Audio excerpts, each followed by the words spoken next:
नमस्कार साथियों, मैं प्रमोद उपाध्याय बाल विद्या मंदिर सीनियर सेकेंडरी स्कूल कत्रीपुरा नागौर के ई लर्निंग पोर्टल पर आपका हार्दिक स्वागत करता हूं। जैसा कि मैंने पिछले वीडियो में कक्षा 6 के विषय हिंदी अध्याय 1 वह चिड़िया जो, जिसके लेखक हैं केदारनाथ अग्रवाल, तो उसमें जो वह चिड़िया जो कविता जो थी उसमें मैंने 2 इस कविता के अंश हैं वो पिछले वीडियो में बता दिए थे। आज के वीडियो में इस कविता का तीसरा अंश है जिसके बारे में आज चर्चा करेंगे। तो केदारनाथ अग्रवाल जी ने इन वह चिड़िया जो कविता के माध्यम से यही बताना चाहा है कि मनुष्य को भी हमेशा चिड़िया की तरह संघर्षशील होना चाहिए और हमेशा एक आज़ाद पंछी की तरह अपने आप पर गर्वित होकर जीवन काटना चाहिए। तो उसी प्रकार केदारनाथ अग्रवाल ने ये कविता के तीसरे अंश में बताया है। तो आइए इस कविता के तीसरे अंश के बारे में चर्चा करते हैं। वह चिड़िया जो चोंच मारकर, यानी कवि केदारनाथ जी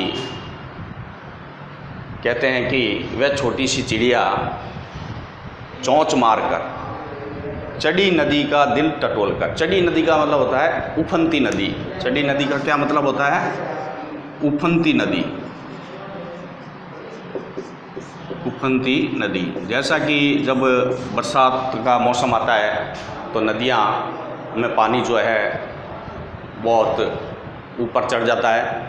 तो उफनती नदी, चढ़ी नदी का मतलब है उफनती नदी का दिल टटोल कर, यानी वह छोटी सी चिड़िया उफनती नदी के पानी में अपनी चोंच मारकर और जल का मोती ले जाती है। जल का मोती यहाँ पर क्या मतलब है? जल का मोती यानी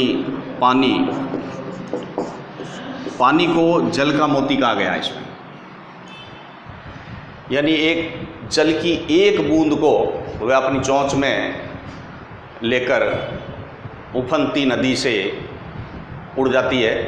तो कहने का मतलब यही है कवि का कि एक छोटी सी चिड़िया छोटी सी चोंच से एक बहुत बड़ी नदी से जल की एक बूंद को लेकर वहाँ से निकल जाती है। तो कहने का मतलब है कि उफनती नदी जो बहुत बड़ी नदी है उससे भी वो डरती नहीं है।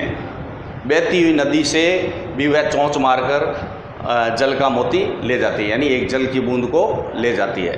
तो ये चिड़िया के माध्यम से कवि कहना चाहते हैं कि चिड़िया का जो संघर्ष है, जो चिड़िया का जो उत्साह है, वो भले कितनी ही बड़ी चीज़ क्यों ना हो, उसमें भी वो उससे संघर्ष करते हुए और उस चीज़ को हासिल कर लेती है। वह छोटी गर्वीली चिड़िया, तो कवि कहना चाहते हैं कि ये छोटी सी चिड़िया जो है वो अपने आप पर गर्वित होती है ऐसे कार्य करने में। यानी उसने उफनती नदी में से, एक बहती हुई नदी में से एक जल की बूंद को चोंच में लेकर उड़ गई, तो ये एक उस चिड़िया के लिए गर्व की बात है। ठीक है। नीले पंखों वाली मैं हूँ। नीले पंखों वाली मैं हूँ, यानी चिड़िया कहती है कि मैं नीले पंखों वाली हूँ, यानी अपनी विशेषता बता रही है कि अपने गुणों को उसमें उजागर कर रही है कि मैं नीले पंखों वाली हूँ और मुझे नदी से बहुत प्यार है। यानी इस प्रकार की जो नदियाँ हैं, नदी का जो पानी है वो मुझे अच्छा लगता है और उसमें से मैं एक जल की बूंद लेकर और मुझे इस पर गर्व होता है।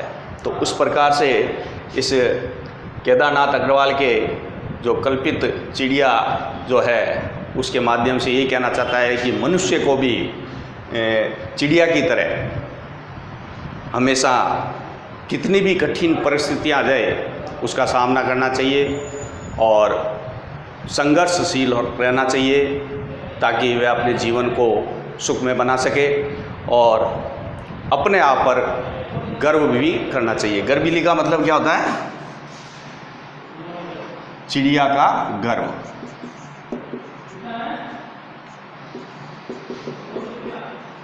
तो ठीक है, तो इस तरीके से यहाँ पर चिड़िया की एक गर्वीली क्या बताइए, विशेषता बताइए कि गर्वीली चिड़िया यानी गर्व से भरी हुई चिड़िया, गर्व से भरी हुई चिड़िया का गर्व यानी गर्व से भरी हुई।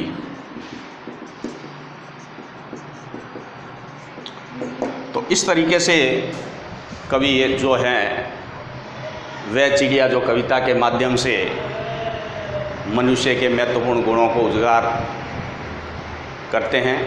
और क्योंकि मनुष्य के अंदर ये महत्वपूर्ण गुण होने चाहिए कि अपने जीवन के अंदर चाहे कितनी भी कठिन परिस्थितियां आ जाए उसका सामना करना चाहिए, और बड़ी से बड़ी परिस्थितियों में भी उसको कभी हार नहीं माननी चाहिए। तो उस जिस प्रकार से चिड़िया ने जो कार्य किया है कि एक उफनती नदी के अंदर यानी एक बहुत बड़ी नदी के अंदर अपनी छोटी सी चोंच से एक जल की बूंद को लेकर उड़ जाती है आकाश में, तो उसी तरह मनुष्य को भी कितना भी बड़ा सामने कोई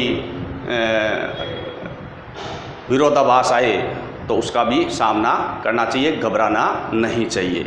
तो इस प्रकार से केदारनाथ अग्रवाल जी ने इस कविता के माध्यम से मनुष्य के महत्वपूर्ण गुणों को उजागर किया है। ठीक है, तो आज ये इस कविता का एंड होता है। केदारनाथ अग्रवाल जी ने ये कविता बड़ी अच्छी लिखी है जिसके माध्यम से व्यक्ति के अंदर ये भाव उत्पन्न करने के लिए प्रेरित किया है कि मनुष्य को कभी अपने आप को नहीं भूलना चाहिए, हमेशा स्वाभिमान चिड़िया की तरह होना चाहिए। ठीक है, तो ये आज पाठ ख़त्म होता है। अगले वीडियो में मैं आपको एक नया चैप्टर लेकर आऊँगा और इसको आप नोटबुक में नोट करेंगे और बार बार इसको पढ़ने का प्रयास करेंगे। घर बैठकर ही ये आप करें ताकि आप इस महामारी से भी बच सकें। धन्यवाद।